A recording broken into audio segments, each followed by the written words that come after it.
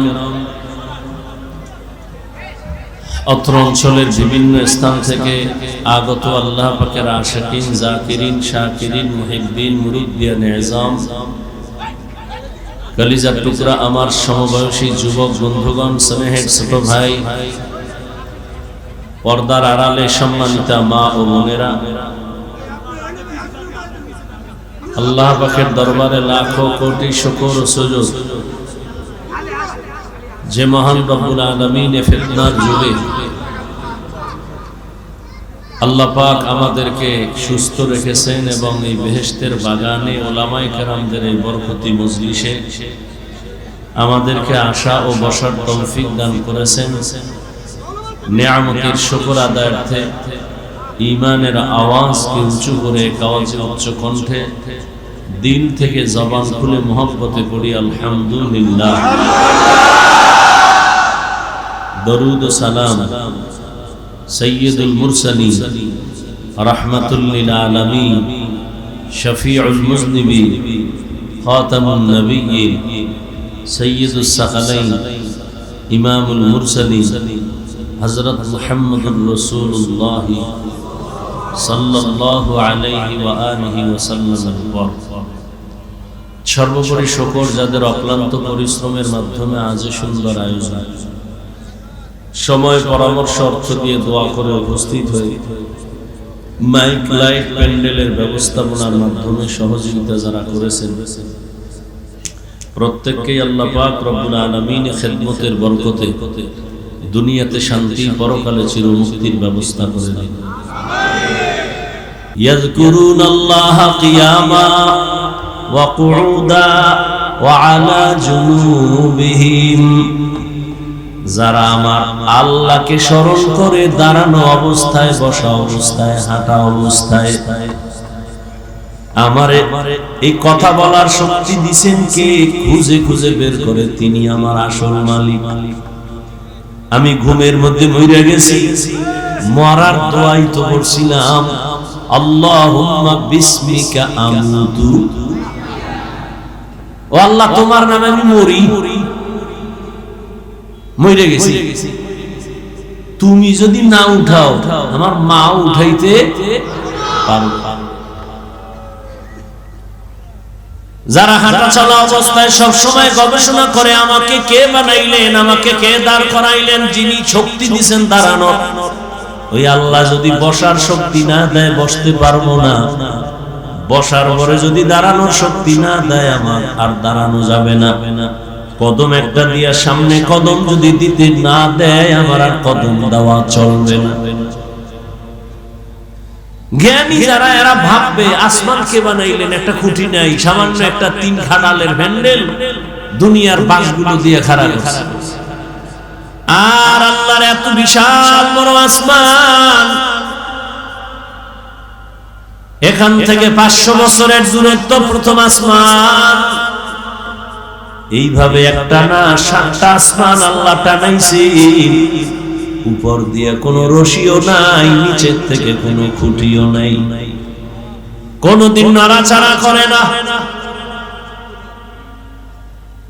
এইভাবে বিনা খুঁটিতে এত সুন্দর নীল আকাশ কে টানায় রাখছেন? যারা জ্ঞানী তারা ভাবে এর পেছনে একজন মিস্ত্রি আছে, মালিক আছে। এই মালিকের এত চিনলাম না। বলখের বাদশাহ ইব্রাহিম ইবনে আদহাম মখমলের চাদরে আরামে ঘুমায়, হঠাৎ খবর শুনতেছে কে যেন ঠক ঠক করে আওয়াজ দেয় তার ঘুমের ছাদের উপরে, ঘুমের বিছানার উপরে। প্রহরীরে ডাক দিয়া বলে কে আওয়াজ দিল? কয় দেখি না তো কেউ রে। কয় আমি তো শুনলাম হাঁটে, কোনো আওয়াজ নাই। কে এমন সুন্দর আওয়াজ দিয়ে আবার চলে গেল? একজনে গাইবি আওয়াজ দিয়ে কইতেছে, আমি আমার হারানো একটা ঘোড়া তালাশ করতে আইছি তোমার ছাদে। হারানো ঘোড়া কি ছাদে পাওয়া যায়? আল্লাহ ওয়ালাদের একটা কথার মধ্যে অনেক কিছু ঢুকানো। আল্লাহ হেদায়েতের দরজা খুলতেছেন তো একটা বাহানা, একটা কৌশল অবলম্বন করছে। কাই বোকা, ছাদের উপর কি ঘোড়া পাওয়া যায়নি? বোকা তো তুমি। বলখের বাদশাহ ইব্রাহিম ইবনে আদহাম চমকে উঠে বসে গেলেন। এত বড় দুঃসাহস কাজ যে আমাকে বোকা বলল। এত বিশাল রাষ্ট্রের আমি মালিক, আমার কথায় পুরো দেশ চলে, আমাকে বোকা বলল কেন? বোকা বইলা কয়, আমি বোকা না, তুমি বোকা। আমি যদি ছাদের উপরে ঘোড়া না পাই, তুমিও সুন্দর মখমলের বিছানায় ঘুমাইয়া তোমার মালিকের পাইবা না। ইনজেকশন একটা দিয়া নাই, ভিতরে জ্বালা শুরু হয়ে গেছে। এখন কয়, আমার আসলে কে এরকম আওয়াজটা দিল? আওয়াজ তো দিছে আমার জীবনের মধ্যে একটা ধাক্কা দিয়ে ফেলছে। ভাবতেছে, জ্ঞানী মানুষ তো ভাবতেছে, ভাবতে ভাবতে ভাবতে ভাবতে মানুষ জমিনে বসে ভাবতে ভাবতে খালি উপরে উঠে, উঠতে উঠতে উঠতে উঠতে মহাশূন্যের উপরে চলে চলে। ভাবার দ্বারা মানুষ অনেক উপরে চলে যায়। এই ভাবাটারে তরিকাতের লাইনে বলে মুরাকাবা, মুজাহাদা, মুশাহাদা। বেদাতীরা এটারে বলে সাধনা। সাধনা কর। 40 বছর পর্যন্ত প্রায় রাসূল সাধনা করেছেন বাইতুল্লাহ থেকে দূরে গিয়া হেরা পাহাড়ের গুহায় সাধনা করেছেন। এখন আপনার কাছে প্রশ্ন আমার, বাইতুল্লাহর দাম বেশি না হেরা পাহাড়ের দাম বেশি? বুঝেন না, বুঝলে জবাব দিবেন না, চুপ থাকবেন। উল্টা পাল্টা বললে ঈমানের ঘাটতি হবে। বাইতুল্লাহর দাম বেশি না হেরা পাহাড়ের দাম বেশি? বাইতুল্লাহ। কোরআনের আয়াত দিয়া তো বাইতুল্লাহর দাম আল্লাহ বলেছেন, ইন্না আউওয়ালা বাইতিন মুযিআ লিন-নাসি লাল্লাযী বিবাক্কাতা মুবারাকান ওয়া হুদা মুবারাকান ওয়া হুদাল লিল আলামিন।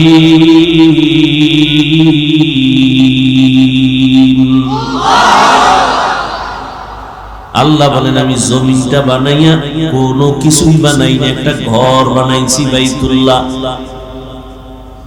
মক্কা নগরীর মধ্যে ঘর আমি আল্লাহ হেদায়েতের জন্য বানাইছি, ইবাদতের জন্য বানাইছি। এই ঘর হেদায়েতের ঘর। এটা এমন এক দামি ঘর, যেই ঘরের দিকে শুধু তাকায় থাকবে অনবরত সওয়াব লেখা হবে। এটা এমন একটা ঘর, আপনাদের ফতুল্লাহ এলাকায় মসজিদগুলো কার ঘর?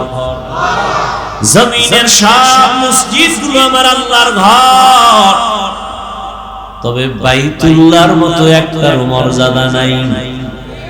বলে কেমন মর্যাদা? বলে বাইতুল্লাহর এরিয়ার মধ্যে কোন আশিক যদি একবার বলে লাব্বাইক, 1,00,000 বার লাব্বাইক বলার সওয়াব আল্লাহ দান করবে। বাইতুল্লাহর এরিয়ার মধ্যে বসে যদি একবার বলে আল্লাহ, 1,00,000 বার আল্লাহ বলার সওয়াব বান্দা পেয়ে যাবে। বাইতুল্লাহর এরিয়ার মধ্যে যদি একটা সিজদা করে আশিক, একটা সিজদার বরকতে 1,00,000 সিজদার সওয়াব পেয়ে যাবে। এরকম সওয়াব আর কোন মসজিদে আছে? এই পরিমাণ নাই। মদিনার মসজিদে আছে, নববী, মসজিদে নববী। বাইতুল মাকদিসের মধ্যেও বড় সওয়াব, কিন্তু বাইতুল্লাহর সমান না। সবই তো আল্লাহর ঘর, কিন্তু বাইতুল্লাহর সমান ঘর তো সব ঘর না। ফতুল্লাহর এই মাঠে সবাই তো মানুষ, কিন্তু সবাই আল্লাহর আদালতে জ্ঞানী মানুষ না। আল্লাহর আদালতে জ্ঞানী হওয়ার জন্য মেট্রিক আইবিএ পাস করা লাগে না, মাওলানা মুফতি হওয়া লাগে না, পীর হওয়া লাগে না। আমার মাওলার আদালতে জ্ঞানী হওয়ার জন্য আমার মাওলারে চিনা লাগে, আমার মাওলার সাথে গভীর সম্পর্ক করা লাগবে। এর যুবক, বয়ান তো তুমিও কম জানো না, নামাজ পড়া ফরজ, পর্দা করা ফরজ, মা বাবার খেদমত করা ফরজ, সবই তো জানো, করো না কেন? মিথ্যা বলা হারাম, গালি দেওয়া হারাম, গীবত করা হারাম, নামাজ ছাড়া হারাম, বেপরদায় চলা হারাম, নাচ দেখা হারাম, গান শোনাও হারাম, কাউকে হত্যা করা হারাম, চুরি করা হারাম, দুর্নীতি করা হারাম, জুলুম করা হারাম। সব এখানে এমন একটা মানুষ নেই যে জানে না। এরপরেও কেন করো না? তুমিও মুসলমান, আমিও মুসলমান, তোমার আল্লাহ আমার আল্লাহ এক, তোমার নবী আমার নবী এক, তোমার কাবা আমার কাবা এক, তোমার আমার কোরআন এক, তোমার আমার কালেমা এক, ধর্ম এক। অথচ তোমারে পাও দইরা দইরা আল্লাহর বান্দা উলামায়ে কেরামরা বুঝাইতেছেন, তাবলীগ ওয়ালাদের মেহনত, পীর সাহেবদের মেহনত, উলামায়ে কেরাম খতিব সাহেবদের মেহনত, পাও ধরে ধরে তোমারে বুঝায়। এরপরও কেন বান্দা তুমি নামাজ পড়ো না, কেন তুমি পর্দা করো না, হালাল ভাবে চলো না? এর একটাই মাত্র কারণ, তুমি কারে সিজদা দিবা তার প্রতি তোমার মায়া এখনো হয় নাই। আর মায়া না হওয়ার কারণ, তাকে এখনো তুমি চিনো না। আমি টুপি খুলতে চাই না, লজ্জা। আর তুমি কেমন মুসলমান যে টুপি মাথায় দিতে চাও না, লজ্জা। আমি দাড়ি কাটতে চাই না, লজ্জা। তুমি কেমন মুসলমান দাড়ি রাখতে চাও না, লজ্জা। লজ্জা পাই তুমি মসজিদে ঢুকতে গেলে, লজ্জা পাও। আমি পর্দা না করলে লজ্জা পাই, তুমি পর্দা করতে গেলে লজ্জা পাও। ওরে আমিও তো তোমার মতো একটা মানুষ, আমি তো তোমার মতো রাত কাটাই, দিন কাটাই, তিন বেলা খাই। ও আল্লাহর বান্দারা, এই জমিনের হাওয়া বাতাস সূর্যের আলোতে তুমিও বড় হয়েছো, আমিও হয়েছি। ও আল্লাহর বান্দা বলো, আল্লাহ আকল দিছে, একটু আগেও বলছি কুকুর শুয়োরের দেয় না, মানুষের দিছে, একটু বলো তোমরা নবীর তরিকা আল্লাহরে বাদ দিয়া বলো কত উপরে উঠছো। আর আমরা যারা নবীর মহব্বতে আল্লাহ পাওয়ার জন্য দাড়ি রাখলাম, টুপি পরলাম, নামাজ পড়ি, পর্দা করি, হালাল খাই, বুঝাবার জন্য বলি, অহংকারী করি না রে বাবা। বলো আমরা কত নিচে নামছি। তুমি বলতে পারবা না, সেই শক্তি তোমার জবানে নাই, অন্তরে নাই। আমি বলি শুনো,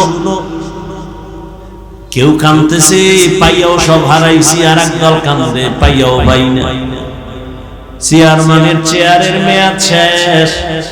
আর যারা নবীর আদর্শ নিয়ে আসিলাম, আগে যেমন আছি এখনো আছি, সামনে এমনই থাকবে, কোনো চিন্তাই নাই। চেয়ারম্যানের চেয়ারের মেয়াদ শেষ, আর নবীর আদর্শওয়ালা টুপিওয়ালা ওলামায়ে কেরামের কোনো মেয়াদি নাই, শেষ হবে আবার কি? এই সম্মানকে দিছে টাকা দিয়া, সম্মান কিনলে ফুলের মালার পরে আবার জুতার মালা। আর আমার মাওলায় যারে সম্মান দেয়, ওই বান্দার সম্মানে দুনিয়াতেও বাদশা, পরকালেও বাদশা। হে খোদা দয়াময় রব্বুল আলামিন,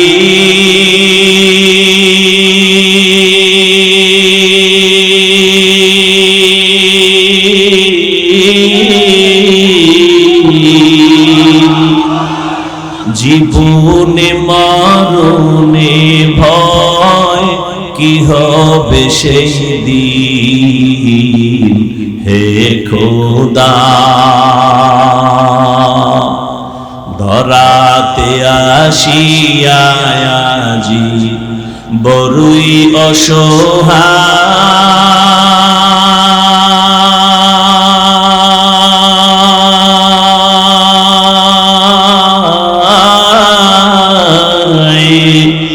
ইহকালের মায়া জালে অন্ধ যে সবাই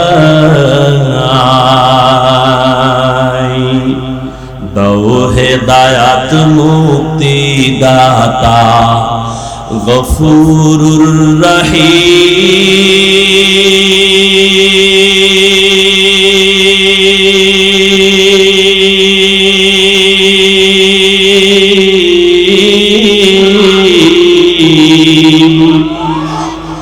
জীবনে মরণে ভয় কি হবে সেই দিন হে খোদা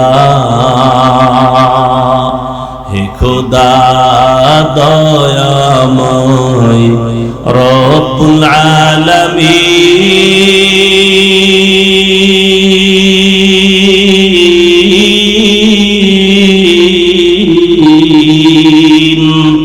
জীবনে মরণে ভয় কি হবে সেই দিন হে খোদা এই চিন্তা করতে করতে আবু বকর জীবন কাটায় দিলেন মরণে আমার কি উপায় হবে পরশুদিন হাদিস দেখলাম রহমতের নবী ইস্তেনজায় ঢুকছে ইস্তেনজা চিনেন এও তো লিখেছেন বাংলায় কওয়া লাগবে না রহমতের নবী হাজত ছাড়তে ঢুকলেন বাথরুমে গেলেন নবী বাথরুম থেকে বের হইয়া দ্রুত তায়াম্মুম করতেছেন মাটি দিয়া কি করেন তায়াম্মুম করতেছেন রহমতের নবী সাহাবী ডাক দিয়া বলেন ইয়া রাসূলুল্লাহ ওই যে পানি দেখা যায় পানি দেখলে তো তায়াম্মুমের আর দরকার কি ওখানে যাইয়া ওযু করে নিবেন রহমতের নবী বলে রে সাহাবী আমি যে বাথরুম থেকে বের হইছি ওই পানি পর্যন্ত যাওয়ার আমার কোনো গ্যারান্টি না আমি এই জন্য তাড়াতাড়ি ওযু বানাবো পানি পাবো তারপরে ওযু বানাবো ওই পর্যন্ত পৌঁছতে পারবো কিনা গ্যারান্টি নাই এর মধ্যে না জানি আবার আজরাইল এসে হাজির হয়ে যায় আজরাইল যদি আইসা হাজির হয় আমার তো আর পানি পর্যন্ত যাওয়ার সুযোগ হবে না চোখের সামনে দেখো লাশ আর লাশ জানাজা পড়লি লাশ কবরে দাফন করলি আর পর নিজের লাশের চিন্তা করলি না কত মা সন্তান হারায় কাঁদে আমারে কে আম্মু বলে আর ডাক দিবে মা সন্তান হারায় কাঁদে আমি কাকে আম্মু বলে ডাক দিব এরে আল্লাহর বান্দা ভাই ভাই হারায় কান্না করতেছে স্ত্রী স্বামী হারায় কাঁদে স্বামী স্ত্রী হারায় কাঁদে ও আল্লাহর বান্দা এই কান্না তো তুমি কাঁদো না তবে লেখা রাখো তোমার ঘরেও কিন্তু কান্না আসতেছে এমন কান্না শুরু হবে আর কান্না শেষ হবে না ও আল্লাহর বান্দারা এত বয়ান জানো শুনো এরপরও কেন মানো না রে বাবা এর একমাত্র কারণ আমার মালিকের দরবারে যে যাওয়া লাগবে দাঁড়ানো লাগবে হিসাব দেওয়া লাগবে সে চিন্তাই নাই এই চিন্তায় যারে ধইরা ফলাইছে ওই বান্দার দিকে তাকাইলি দেখবা চোখের কোঠায় পানি কিও ভাই তোমার চোখে পানি কেন বলে আমি মালিকের আদালতে কেমনে দাঁড়াইয়া জবাব দিও রহমতের নবী আম্মা জান আয়েশার হুজুরায় ঘুমায় হঠাৎ নবী বলেন আমি যদি ঘুমাই আমার চোখ বন্ধ থাকলে আমার অন্তর ঘুমায় না হঠাৎ আমি কানের মধ্যে শুনি কে যেন আমার মাথার পাশে মসজিদে নববীতে কান্না করে রাতের গভীর।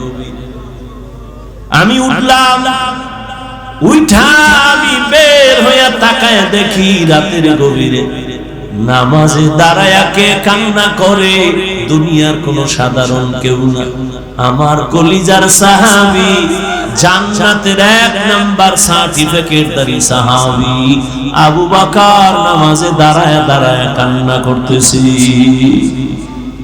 আমি নবী পেছনে অপেক্ষা করতেছিলাম। নামাজ শেষে জিজ্ঞাসা করলাম, ও আবু বকর, আপনি নামাজে দাঁড়ায় কান্না করেন কেন? আবু বকর বলেন, ইয়া রাসূলুল্লাহ, আমি আল্লাহর আদালতে কেমনে দাঁড়াবো সেই ভয়। হর কে দারত খৌফে হক দর দিল মাদাম, জান্নাতুল মাওয়া দেহত রামাকাম, জুজবা আকচি জে মখাজ ইনসুজা ফজলে উআ মস্তে দর জুমলা জাহা। এই আল্লাহর ভয়, আল্লাহর আদালতে দাঁড়ায় হিসাব দেওয়ার ভয়টা অন্তরে ঢুকানোর জন্য লাগবে একজন আল্লাহওয়ালার নেক নজর। এজন্য আল্লাহ বলেন, ইয়া আইয়ুহাল্লাযীনা আমানুত্তাকুল্লাহা হাক্কা তুকাতি, ও মুমিনেরা আল্লাহকে ভয় করো হক আদায় করে। ওয়ালা তামুতুন্না ইল্লা ওয়া আনতুম মুসলিমুন।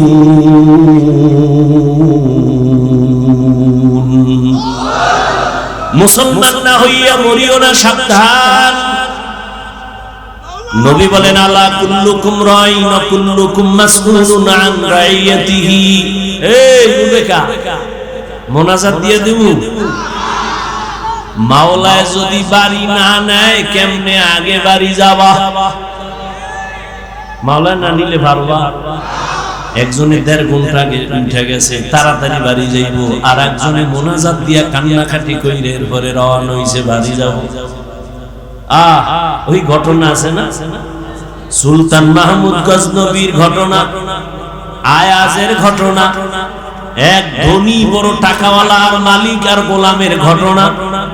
মালিক আর গোলাম বাড়ি যায়, হঠাৎ মালিকের কয়, গোলাম স্যার একটু দাঁড়ান, আমার একটু জরুরত আছে। কয় দাঁড়াই নাম। ঢুইকা গেছে মসজিদে, মসজিদে গিয়া সেজদায় যাইয়া কান্দে। মালিক অপেক্ষা করে, আয় না কেন? নাইমা গিয়া দেখে গোলাম সেজদায় পড়ে কাঁদে। ও মালিক, তোমার দরবারে হাজির, তুমি কবুল করো। দীর্ঘ টাইম অপেক্ষা কইরা গোলাম যখন বের হইতেছে, মালিক কয়, এত দেরি কেন করলা?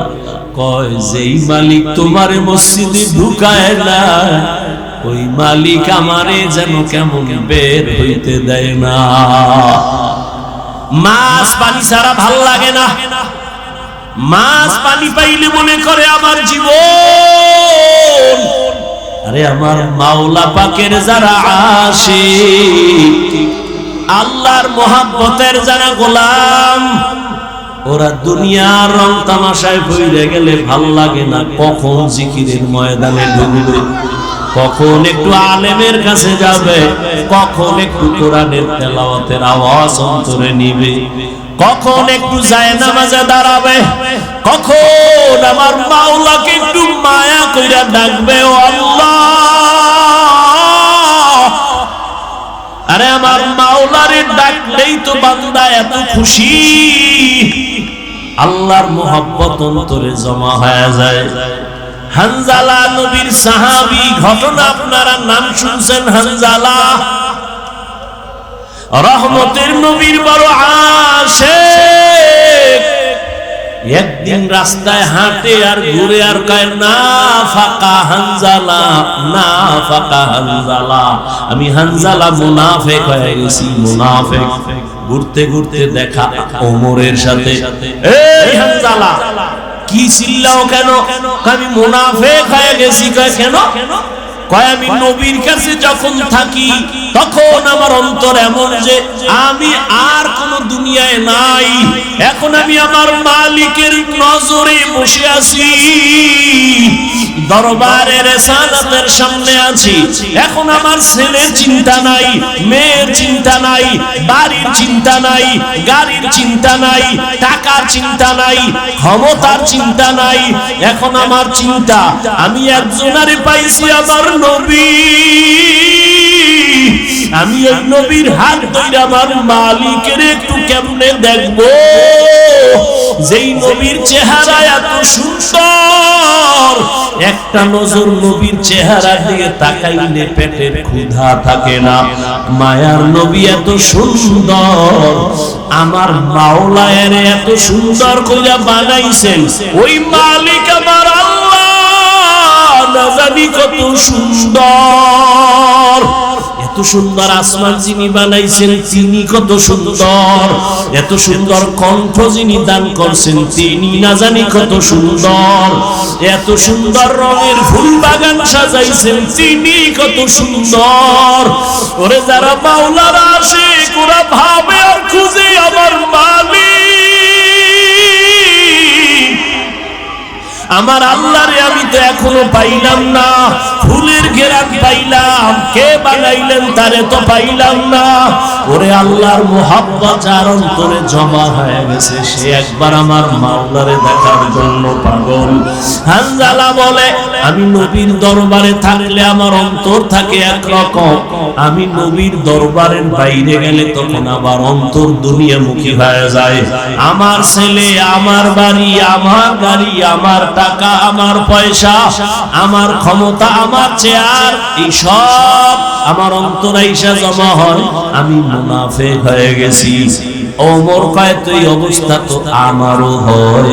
নবীর দরবারে থাকলে দুনিয়ার কোনো চিন্তা নাই, আবার যখন নবীর দরবার থেকে বাইর হইয়া যায় তখন আবার দুনিয়া আমারে পেয়ে ফেলে, দুনিয়া দুনিয়া আমাকে গ্রাস করে ফেলে, দুনিয়ার চিন্তা, ছেলের চিন্তা, মেয়ের চিন্তা আমাকে গ্রাস করে ফেলে।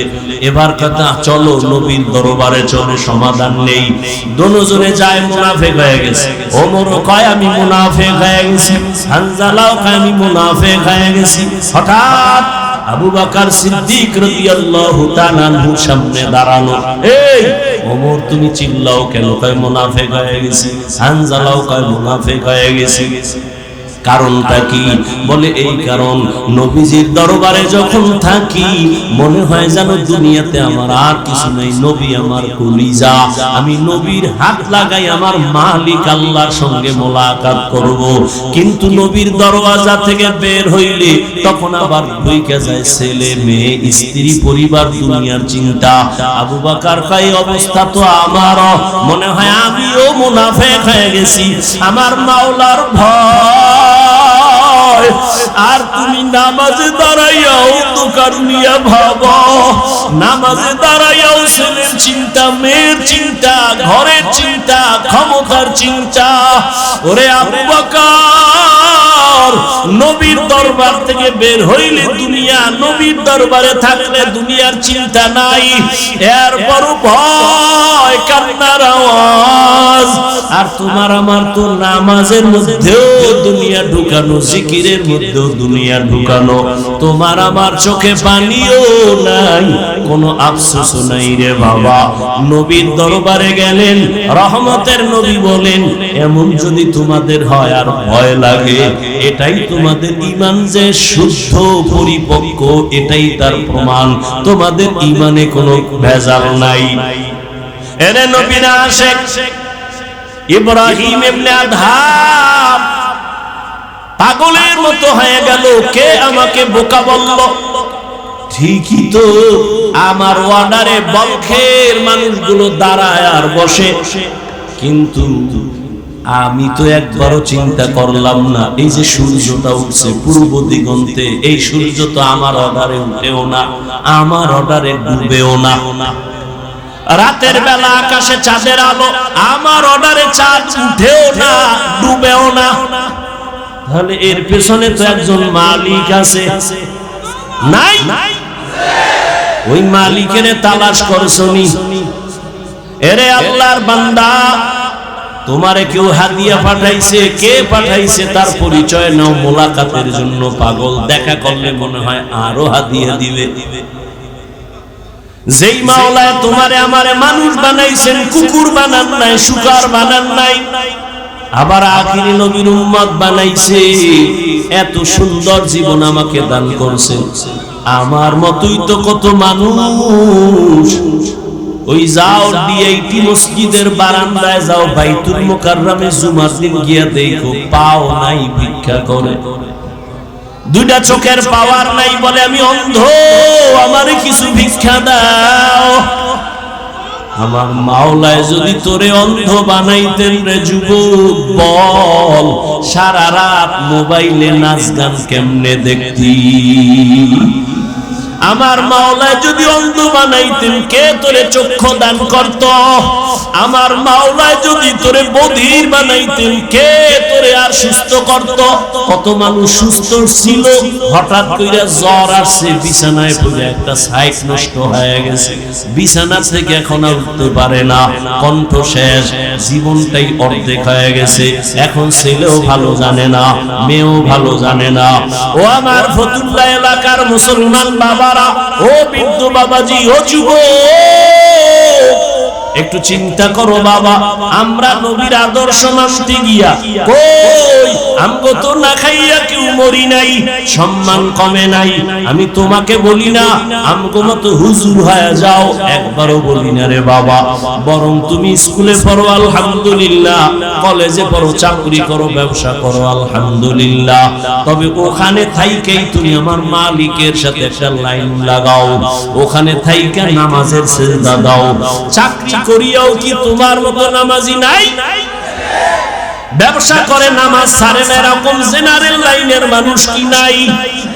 তোমার মতো যুবক রাস্তায় গাড়ি চালায়, এক বেলার নামাজও ছাড়ে না, দাড়িও কাটে না, বলো বাবা তুমি কেন পারো না? তোমার মতো কত যুবক নদীর মধ্যে মাছ ধরে, নামাজ ছাড়ে না, বলো তুমি কেন পারো না? তোমার মতো যুবক স্কুল কলেজে পড়িয়াও নামাজ ছাড়ে না, বলো তুমি কেন পারো না? আসলে কি তোমার কপাল পুড়িয়া গেছে, নাকি কোরআন হাদিস মিথ্যা মনে করেছো? যদি বলো হ্যাঁ, তো একটা ভুল কোরআন থেকে বের করে দাও, আমিও দাড়িটা কেটে ফেলি, নামাজ বন্ধ করে দেই। যদি কোরআনে ভুল হয় সবই ভুল, আল্লাহ ভুল।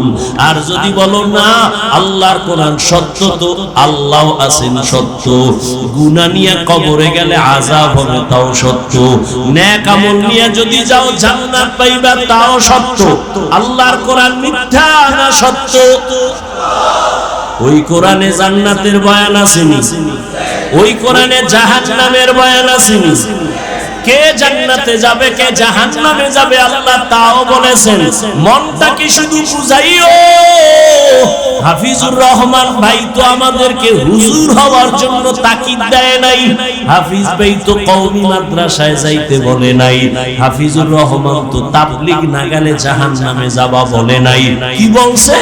স্কুলে পড়লেও নামাজ ছাড়া যাবে না, স্কুলে পড়িয়াও তো আমার মতো যুবক নামাজ পড়ে, আমি কেন পারি না? আমার মতো যুবক চাকরি করে নামাজ পড়ে, আমি কেন পারি না? আমার মতো যুবক ব্যবসা করে নামাজ পড়ে, আমি কেন পারি না? আমার কপাল বুঝি খারাপ, গুনার কারণে আল্লাহ বুঝি আমার উপরে বেজার হয়ে গেল। এখনো সময় আছে, তওবার দরজায় ফিরে আসো। আল্লাহ তাআলা বারবার ডাকে, আয়, কই যাবি বান্দা আয়, যেদিকেই যাবি জাহান্নাম ছাড়া আর কিছুই নাই। আমার দরজাটা শান্তির আর রহমতের দরজা, তওবা কর, জীবনের সব গুনাহ maaf করে দিব।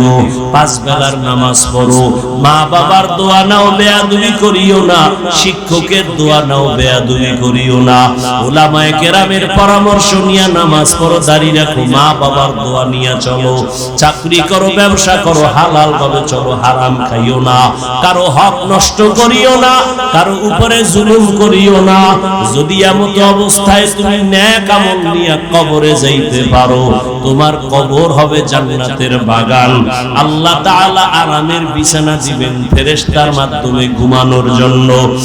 আর যদি বান্দা গুনার মজা পাইয়া গুনাহ করতে করতে করতে করতে আজরাইলের হাতে ধরা খাইয়াই যাও, আজরাইল যদি আইসা দেখে তোর কানের ভেতরে গানের তার লাগানো, তুই বিছানায় শুয়া শুয়া গানের তার কানে লাগাইয়া গান শুনতেছো, আজরাইল যদি এর মধ্যে আল্লাহ পাঠায়া দেয়, অবস্থা কেমন তোমার খারাপ হয়ে যাবে।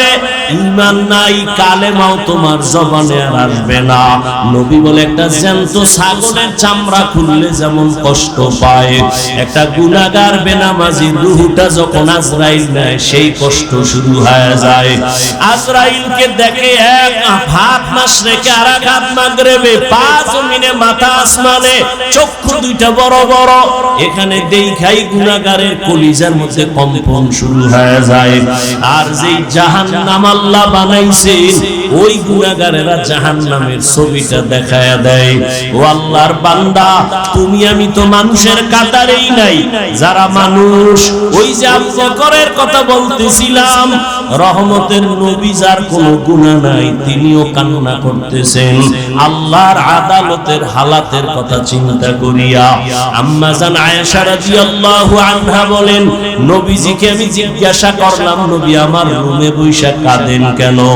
নবী বলেন, ও আয়েশা, হাসরের ময়দানে আমার উম্মতের কি উপায় হবে, এই চিন্তায় আমি কান্না করতেছি। আম্মা জান বলেন, ও নবী, হাসরের মাঠটা কেমন হবে? নবী বলেন, আয়েশা, এই জমিনটা হবে কিয়ামতের মাঠ, আরাফার ময়দান হবে আল্লাহর বিচারালয়, আদালত। এই দুনিয়ায় তো বড় বড় মাস্তান তো চলে গেল, আল্লাহর কোরআনের একটা ভুল বের করতে পারে নাই, নবীর একটা কথার মিথ্যা প্রমাণ করতে পারে নাই। আল্লাহর নবী বলেন, ওই হাদিস এখনো আছে, কোরআন এখনো আছে। আম্মা জান আয়েশাকে নবী বলেন, কিয়ামতের ময়দান এমন এক অবস্থা হবে, পুরো জমিনটা সমান হবে। সূর্যটা এখন তো বিজ্ঞানীরা বলে জমিন থেকে 9,30,00,000 মাইল উপরে। কিয়ামতের ময়দানে আল্লাহ অর্ডার করবে, সূর্য নিচে নেমে আয়, তোর যত মুখ আছে নিচে কর, যত তাপ আছে তাপ জমিনে ছাড়। সূর্যের তাপে জমিনটা পুড়িয়া তামা হয়ে যাবে। স্বর্ণ হবে না কেন? জমিনটা পুড়িয়া রূপা হবে না কেন? পিতল হবে না কেন? মুফাসসিরিনে কেরাম বলেন, স্বর্ণ, রূপা, তামা, পিতল এগুলো হবে না। জমিনটা তামা হওয়ার কারণ, তামার ধাতুর মধ্যে একটা গুণ আছে, স্বর্ণের মধ্যে নাই, রূপার মধ্যে নাই। বলে কি? স্বর্ণের এক মাথা গরম হলে ভিন্ন মাথা গরম হয় না, রূপার এক অংশ গরম হলে অন্য অংশ গরম হয় না। কিন্তু তামা এমন একটা ধাতু, এক পার্শ্বে গরম হয়ে গেলে পুরাটাই গরম হয়ে যাবে। আল্লাহ যখন বলবে, সূর্য তুই মনের মতো তাপ দিতে পারো না, আজকে সব তাপ ছাইরা যায়, সূর্যের এমন তাপ শুরু হয়ে যাবে, জমিনটা তামা হয়ে যাবে। নবী কান্না করেন আর বলেন, আয়েশা, অন্যদিকে জাহান্নামের আওয়াজ, জাহান্নাম চিল্লায়া বলবে, আল্লাহ বেনামাজি কই, বেপরদাওয়ালা গুনাহগারেরা কই, আমার পেটের মধ্যে দাও, আমার পেটে বড় ক্ষুধা।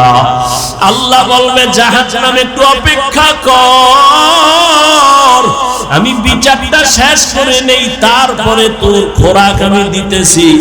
নবী বলেন, জাহান্নাম থামে না, তখন আল্লাহ অর্ডার দিবেন, এই ফেরেশতারা জাহান্নামের গলার মধ্যে 70,000 শিকল লাগাইয়া বাঁধো, এক একটা শিকলের গোড়ায় 70,000 ফেরেশতা ধর, ধইরা ভালো কইরা পেছন দিকে টাইরা রাখ, ও যেন আমার আদালতের দিকে আসতে না পারে। যদি আমার আদালতের দিকে আগায় আমি তো আর বিচার করতে পারবো না। জাহান্নামের আগুন এই মানুষগুলোকে পেটের মধ্যে নিয়ে নিবে। আল্লাহর অর্ডারে ফেরেশতারা জাহান্নামের গলায় শিকল লাগাইয়া ৭০,০০০ করে একটা শিকলের গোড়ায় জাহান্নামের ধরবে, ধইরা রাখতে পারবে না।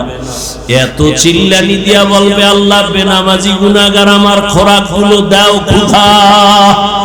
আল্লাহ পাক নবী বলেন, আল্লাহর ফেরেশতারা যখন ধরে রাখতে পারবে না তখন আমি মুহাম্মদের অন্তরে বড় মায়া, আমি সাথে সাথে সিজদায় পড়ে বলবো, আল্লাহ জাহান্নামের ফিরাও, আমার উম্মত মনে হয় ধইরা ফালাইবে, ফিরাও, আমার উম্মত যেন জাহান্নামের আগুনে না যায়। আমার উম্মত যদি জাহান্নামে যায় আমি জান্নাতে যাব না। তখন আল্লাহ বলবে, নবী আপনি মাথা উঠাইয়া দেন, কাঁদিয়েন না, আপনার কান্না আমি সহ্য করতে পারি না। আমি মাথা উঠাইয়া দিব। আল্লাহ পাক দেখে জাহান্নাম এখনো দাঁড়ায় না, শিকলেও ধরে রাখতে পারে না। তখন আল্লাহ আমার সান্ত্বনার জন্য একটু কুদরতি হাতের পানি ফেরেশতারে দিয়া বলবেন, জাহান্নামের গায়ে ছিটায়া দাও। যখন জাহান্নামের গায়ে আল্লাহর দেওয়া কুদরতের জাহান্নাম দ্রুত গতিতে পেছনে ভাগতে থাকবে, ফেরেশতারা বলবেন, আল্লাহ এতক্ষণ আমরা ৭০,০০০ শিকল লাগাইয়া যেই জাহান্নামের ধরে রাখতে পারি না, তুমি এমন কি বরকতের পানি দিছো যে জাহান্নাম এখন নিজে নিজে পেছনে দৌড়ায় ভাগতেছে, কারণ কি? এটা কি জমজমের বরকতি পানি না, কি এটা কাউসারের পানি না, এটা কি আবে হায়াতের পানি না, এটা দুনিয়ার বরকতের কোনো পানি না, তোমার বৃষ্টির পানি না, কোনো সমুদ্রের পানি। আল্লাহ বলবে, ফেরেশতা এই পানি জমজমের পানিও না, কাউসারের পানিও না, এই পানি আবে হায়াতের পানিও না, এই পানি দুনিয়ার কোন সমুদ্রের পানি না, বৃষ্টির পানি না। আল্লাহ বলবেন, আমার মায়ার নবীর গুনাহগার উম্মতের চোখের পানি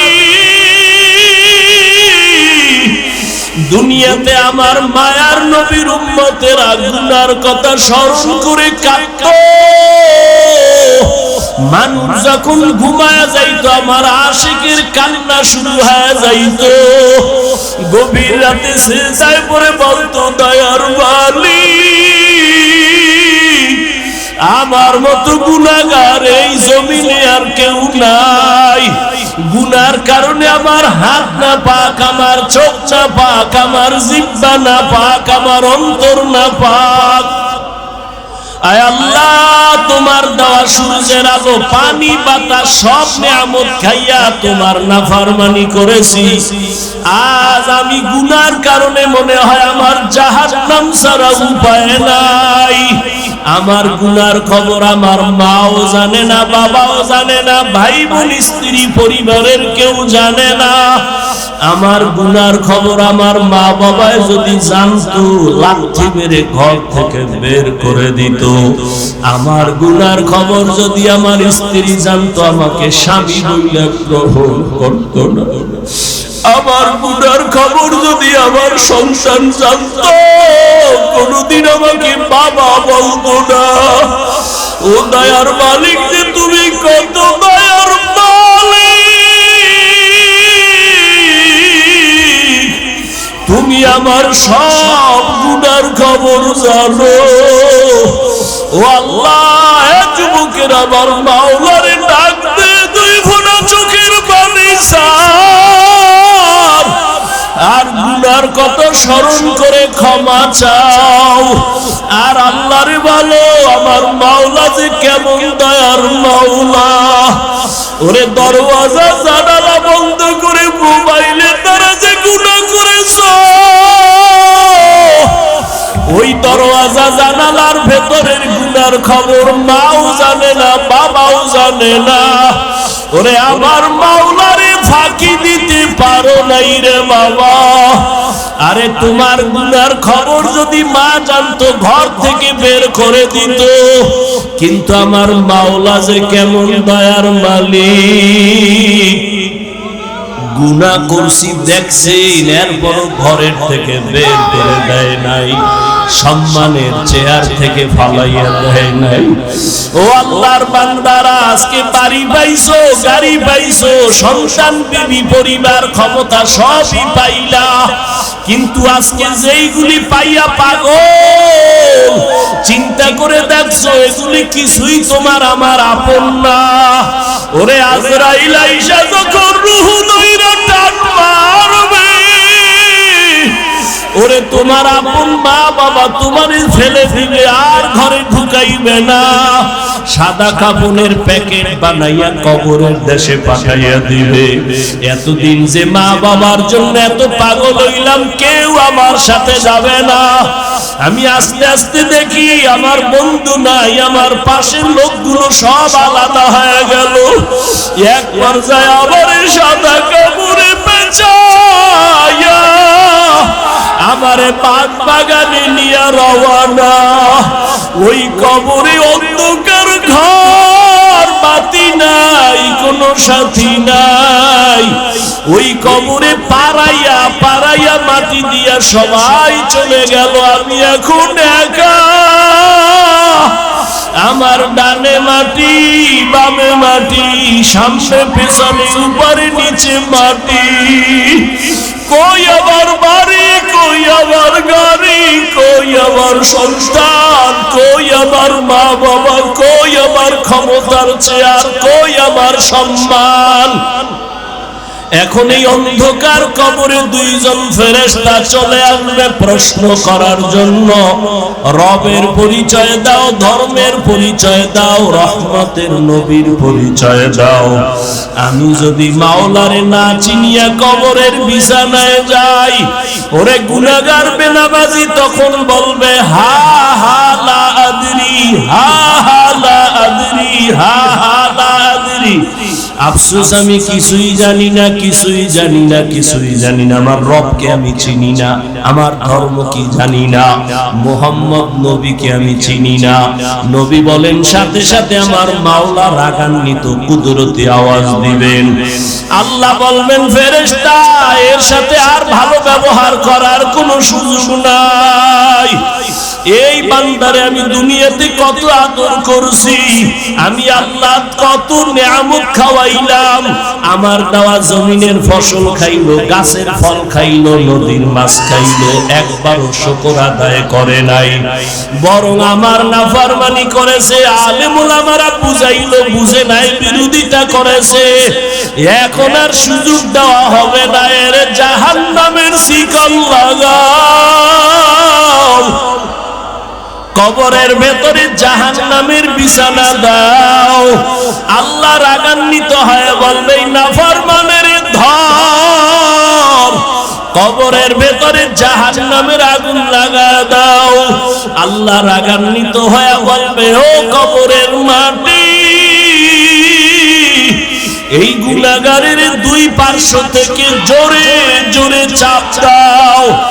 এমন জোরে দুই পার্শ্বের মাটি চাপ দিবে, সহ্য করতে পারবি রে যুবক। একটা মশার কামড় সইতে পারো না, বেতের বাড়ি সইতে পারো না, সূর্যের গরম সহ্য করতে পারো না। গুনাহ নিয়ে কবরে গেলে কেমনে মাটির চাপ সহ্য করবা? ওরে আল্লাহরে এখনো বন্ধু বানাও। আল্লাহর খাঁটি ওলি আল্লাহ যারা, উলামায়ে কেরামদের বন্ধু বানাও। এখনো সময় আছে, তওবা করো আর আল্লাহকে বলো মাওলা গুনাহ আর করব না, নামাজ ছাড়বো না, বেপরদায় চলবো না, দাড়ি কাটবো না। আমার মাওলার আযাব বড় কঠিন, আল্লাহ এজন্য বলেছেন মুসলমান না হইয়া মরণ বরণ করিও না। এখনো সময় আছে, তওবা করে নাও। স্কুলে পড়ো, কলেজে পড়ো, চাকরি করো, ব্যবসা করো, তওবা করো। আর নামাজ ছাড়বা না, দাড়ি কাটবা না, বেপরদায় চলবা না। মা বাবার দোয়া নিয়া, উলামায়ে কেরামের দোয়া নিয়া, শিক্ষক মুরব্বিদের দোয়া নিয়া নবীর তরিকায় চলবা। আল্লাহর কাছে দুই ফোঁটা চোখের পানি ছেড়ে দাও। যদি কান্না না আসে, মনে করিও গুনার কারণে দিলটা পাথর হয়ে গেছে, আল্লাহ বেজার হয়ে গেছে। এখনো সময় আছে, আল্লাহকে বলো আল্লাহ দিলটা নরম বানায় দাও। ওরে ডানে বামে দেখো, তোমার মতো কত গোলামের চোখে পানি, তোমার আমার চোখে কেন পানি নাই? গুনার কারণে আল্লাহ বেজার। ওরে কান্নাওয়ালার কাছে হাতটা বাড়াইয়া দোয়া চাও, আর বলো ও কান্নাওয়ালা ভাই, আমার জন্য একটু দোয়া করেন। আমার গুনার কারণে আমার কলবটা পাথরের মতো শক্ত, আমার চোখে পানি আসে না। দোয়া, কান্নাওয়ালার দোয়া ফেরত যাবে না। আল্লাহর কাছে তওবা করো, মরিয়াও গেলে আর নামাজ ছাড়বা না, গুনাহ নিয়ে কবরে যাইবা না। যদি তওবার নিয়ত হয়, দুটো হাত আমার আল্লাহকে দেখাইয়া দাও। আয় আল্লাহ, হাতগুলো কবুল করে নেন, তওবা কবুল করে নেন। আয় আল্লাহ, তওবার উপরে মজবুত হইয়া চলার তৌফিক দান করেন, আমিন। আলহামদুলিল্লাহি রাব্বিল আলামিন, والصلاة والسلام على سيد الأنبياء والمرسلين وعلى آله وأصحابه أجمعين يا أرحم الراحمين يا أرحم الراحمين يا أرحم الراحمين رب ارحمهما كما ربياني صغيرا رب ارحمهما كما ربياني صغيرا এ জীবনে না করিলাম বন্দেগী, গুনাহ করে কাটাইলাম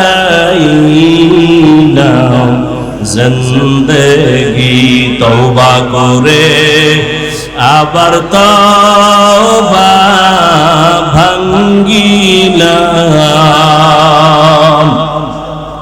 অবশেষে খাঁটি তওবা করি না, অবশেষে খাঁটি তওবা করি না। ইয়া আল্লাহ, কুদরতের নজর দিয়া তাকায় দেখেন, কত উলামায়ে কেরাম, কত মুরব্বি হাজী সাহেব, কত ব্যবসায়ী, চাকরিজীবী, পর্দার আড়ালের মা বোনেরা, কলিজার যুবক, আমার ছাত্র বাবারা, ও আল্লাহ তাকায় দেখেন এই গোলামেরা কি চায়। ও আল্লাহ, সবাই জাহান্নামের আগুন থেকে ক্ষমা চায়, মুক্তি চায়। আয় আল্লাহ, শয়তানের ধোঁকায় পড়ে গুনাহ করেছি, আর গুনাহ করব না রে আল্লাহ। তওবার নিয়তে হাত তুললাম, আর নামাজ ছাড়বো না, দাড়ি কাটবো না, বেপরদায় চলবো না।